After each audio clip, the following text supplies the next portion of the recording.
आज हम एंडोसाइटोसिस और एक्सोसाइटोसिस को क्लियरली समझेंगे और फिर देखेंगे कि अमीबा अपना फूड कैसे लेता है। दोनों प्रोसेसेस का कोर आइडिया ये है कि सेल अपनी मेम्ब्रेन का यूज करके चीजें अंदर बाहर मूव करता है। Let's use a simple diagram to make the relationship easier to see. पहले एंडोसाइटोसिस।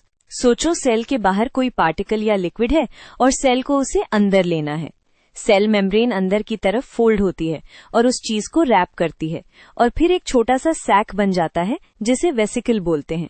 इससे सेल को चीज अंदर लाने का एक सेफ कंटेनर मिल जाता है। एंडोसाइटोसिस के दो कॉमन टाइप्स याद रखो। अगर सेल सॉलिड पार्टिकल्स को ईट करता है जैसे फूड बिट्स तो उसे फैगोसाइटोसिस कहते हैं, और अगर लिक्विड्स को इनटेक करता है तो पिनोसाइटोसिस।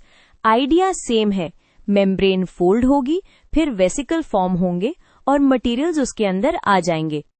अब एक्सोसाइटोसिस, इसमें डायरेक्शन उल्टा होता है। सेल के अंदर कोई वेस्ट, सिक्रीशन या कोई यूजफुल केमिकल पैक्ड वेसिकल में होता है।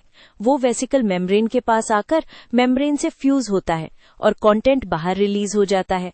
इससे सेल अपना इंटरनल एनवायरनमेंट क्लीन और बैलेंस्ड रखता है। क्विक कंपैरिजन से क्लैरिटी आती है। एंडोसाइटोसिस में मटेरियल अंदर आता है, एक्सोसाइटोसिस में मटेरियल बाहर जाता है। दोनों में मेम्ब्रेन और वेसिकल्स इन्वॉल्व होते हैं, बस मूवमेंट का डायरेक्शन चेंज हो जाता है। ये कंफ्यूजन अवॉइड करने का बेस्ट शॉर्टकट है। अब अमीबा पे आते हैं। अमीबा अपना फूड एंडोसाइटोसिस के थ्रू लेता है, स्पेसिफिकली फैगोसाइटोसिस। वो अपने सूडोपोडिया यानी फॉल्स फीट से फूड पार्टिकल को सराउंड करता है, फिर मेम्ब्रेन क्लोज हो जाती है और फूड वैक्यूल बन जाता है जहां डाइजेशन होता है।